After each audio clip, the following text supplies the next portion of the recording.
আজি আমি কৰিম তোমালোকৰ ক্লাছ 10ৰ গণিতৰ যেটো অনুশীলনী 6.2 আছে তাৰে যেটো আমাৰ 10 নম্বৰ কোৱেশ্চন আছে হেতু আমি কৰিম তো 10 নম্বৰ কোৱেশ্চনটোত কি কৈছে যে ABCD চতুৰ্ভুজৰ ধৰা এটো আমাৰ ছবি ABCD এটা চতুৰ্ভুজ কৰ্ণ দুডালে পৰস্পৰ O বিন্দুত এনেভাবে ছেদ কৰে তাৰ মানে কি কৈছে যে এই কৰ্ণ দুটা যে আছে AC আৰু BD কৰ্ণ দুটাই পৰস্পৰ O বিন্দুত ছেদ কৰে আৰু এনেভাবে ছেদ কৰে যে AO বাই BO তাৰ মানে এটো আমাৰ AO হয় বাই এটো BO সমান সমান হ'ব CO এটো আমাৰ CO হয় বাই DO তো দেখুৱা যে ABCD এটা ট্ৰেপেজম আৰু আমাক দেখুৱাব কৈছে যে ABCD এটা কি হয় ট্ৰেপেজম হয় ট্ৰেপেজম হ'বলৈ হলে আমাৰ কি প্ৰমাণ কৰিব লাগিব যে AB আৰু CD ৰেখাডাল সমান্তৰাল বুলি আমি দেখুৱালে এটো এটা কি হ'ব ABCD এটা কি হ'ব ট্ৰেপেজম হ'ব ওকে তো আমি এটুই ট্ৰাই কৰিম যে AB আৰু CD টো সমান্তৰাল দেখুৱাৰ আমি কি কৰিম ট্ৰাই কৰিম ওকে তো তোমাৰ এই কোৱেশ্চনটো কৰিব কাৰণে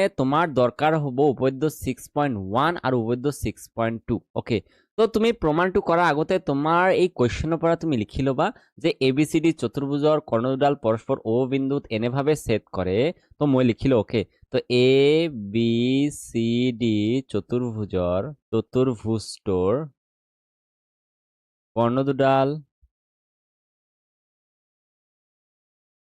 কৰ্ণ দুডালে পৰস্পৰক O বিন্দুত এনে ভাবে ছেদ কৰে যে AO বাই BO সমান সমান CO বাই DO ওকে তো এটো আমাৰ কোৱেশ্চনত দিয়া আছে আৰু কৈছে যে দেখুৱা যে তো আমি লিখিম দেখুৱাব লাগে যে দেখুৱাব লাগে যে ABCD এটা ট্ৰেপেজিয়াম আমাৰ ABCD এটা ট্ৰেপেজিয়াম দেখুৱাব লাগে তো এইটোৰ কাৰণে আমাৰ দেখুৱাব লাগিব AB আৰু DC টো সমান্তৰাল বুলি আমাৰ দেখুৱাব লাগিব তো এতিয়া আমি কি কৰিম প্ৰমাণ তো প্ৰমাণ কৰাৰ আগতে আমাৰ কৰিব লাগিব অঙ্কন তো তুমি মনত ৰাখিবা এইটো প্ৰমাণ কৰাৰ আগতে আমাৰ কৰিব লাগিব অঙ্কন তো আমি অঙ্কনটো লিখিলো অঙ্কন ওকে অঙ্কনটো লিখিলো তো অঙ্কনত আমি কি কৰিম যে ডিসির সমান্তরালকে তো আমি ডি আর সির সমান্তরালকে এটা রেখা টানিম ও বিন্দুয়ে দি ওকে তো এই ও বিন্দুয়ে দি আমি এটা রেখা টানিম যেটো কি হব সমান্তরাল হব ডিসির লগত তো এটার নাম দিও পি ও তো আমি কি করিম অঙ্কন করিম যে পি ও সমান্তরাল ডিসি অকা হল তো এটা আমি অঙ্কন কৰিলো তো এতিয়া আমি প্ৰমাণ কৰিম তো আমি প্ৰমাণ লিখিলো প্ৰমাণ ওকে তো যেহেতু আমার PO2 সমান্তরাল DC তো আমার সূত্র আছে উপপাদ্য 6.1 তো উপপাদ্য 6.1 কি কৈছে যদি এডাল রেখা কোনো ত্ৰিভুজৰ এটা বাহুৰ সমান্তৰালকৈ টনা হয় ধৰা এইটো এটা ৰেখা আছে PO এইটো PO ৰেখাটো DCৰ সমান্তৰালকৈ টনা হৈছে আৰু ৰেখাডালে আন দুটা বাহুক দুটা নিৰ্দিষ্ট বিন্দু ছেদ কৰে এই ৰেখাডালে যে PO আমাৰ যে ৰেখা আছে এই ৰেখাডালে AD আৰু AC পি আৰু ও বিন্দুত কি কৰে ছেদ কৰে তেনেহলে সেই বাহু দুটা একে অনুপাতত বিভক্ত হ'ব তেনেহলে কি হ'ব সেই বাহু দুটা তাৰ মানে AP বাই PD সমান সমান হ'ব AO বাই OC তো আমি এটো লিখিব পাৰো তো এটো লিখাৰ আগতে তুমি এই সূত্ৰটো লিখি লবা যেহেতু দি কিনে তো যেহেতু দি কিনে তুমি কি কৰিবা এই সম্পূৰ্ণখিনি সূত্ৰ লিখি লবা মই অলপখিনি কেৱল লিখি দিও যে যদি এডাল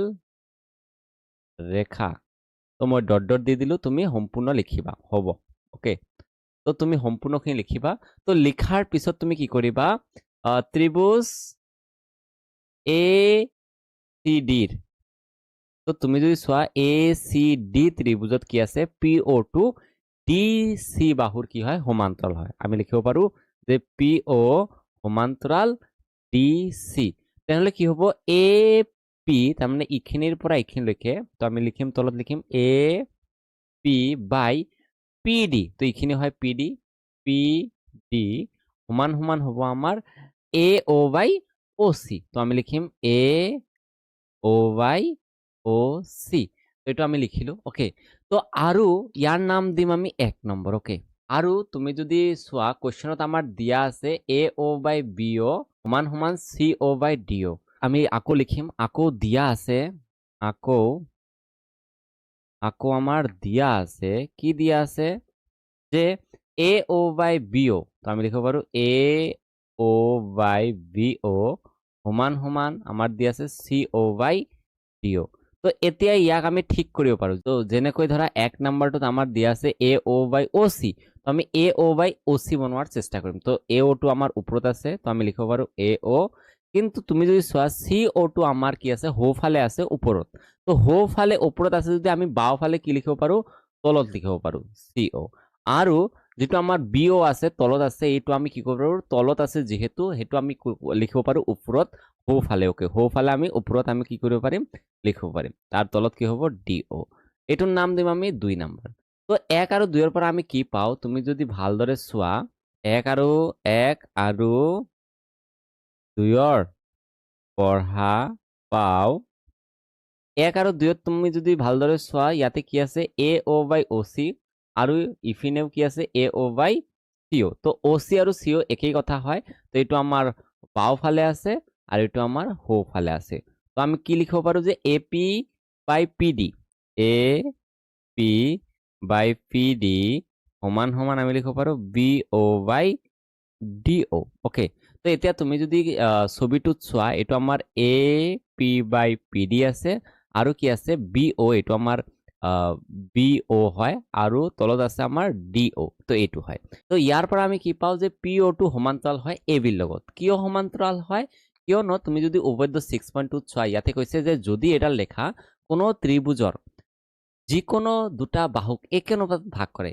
তো ইয়াতে কি কৰিছে চোৱা এই PO ৰেখাটোৱে কি কৰিছে AB আৰু D ত্ৰিভুজটোক কি কৰিছে যিটো বাহু দুটা আছে AD আৰু BD বাহু দুটা কি কৰিছে একে অনুপাতত বিভক্ত কৰিছে। ওকে, তো একে অনুপাতত বিভক্ত কৰিলে তেনেহলে কি হয়, তেনেহলে সেই ৰেখাডাল তৃতীয় বাহুৰ সমান্তৰাল হয়। তেতিয়া কি হ'ব এই ৰেখাটো যেনেকৈ PO ৰেখাটো কি হ'ব AB ৰ কি হ'ব সমান্তৰাল হ'ব বুলি আমাৰ উপপাদ্য 6.2 ত কোৱা হৈছে। তো আমি কি কৰিব পাৰিম এতিয়া উপপাদ্য 6.2 মতে এইটো আমি লিখিব পাৰো। এতিয়া আমি কি লিখিব পাৰিম যে PO সমান্তৰাল লিখিব পাৰো AB। তো এইটো কিয় লিখিব পাৰো তুমি ব্ৰেকেটত লিখি দিবা, উপপাদ্য 6.2 টো লিখি দিবা। তে কি কৈছে যদি তুমি সম্পূৰ্ণখিনি লিখিবা যদি এডাল ৰেখাই ওকে, তো ডট ডট দি দিলো। তো তুমি সম্পূৰ্ণখিনি লিখিবা সমান্তৰাল বুলি ইয়াতে লিখি দিলো লাষ্টত। ওকে, লাষ্টত মই সমান্তৰাল বুলি মই লিখি দিলো। ওকে, তো তুমি সম্পূৰ্ণখিনি সূত্ৰটো লিখিবা। তো এতিয়া আমি ইয়াৰ আমি নাম দিম, এটোৰ নাম দিম ধৰা A দিলো নাম। ওকে, তো ইয়াৰ নাম A দিলো আৰু তুমি অঙ্কন কৰিছা। তো PO সমান্তৰাল DC তুমি অঙ্কন কৰিছা। আৰু কি আছে আমাৰ আৰু PO সমান্তৰাল কি হয় DC, এইটো আমাৰ PO আৰু সমান্তৰাল হয় DC ৰ লগত সমান্তৰাল। তো আমি কি পাও, তো এইটোৰ নাম যদি আমি B দিও ওকে, তো এতিয়া আমি কি পাও A আৰু B ৰ পঢ়া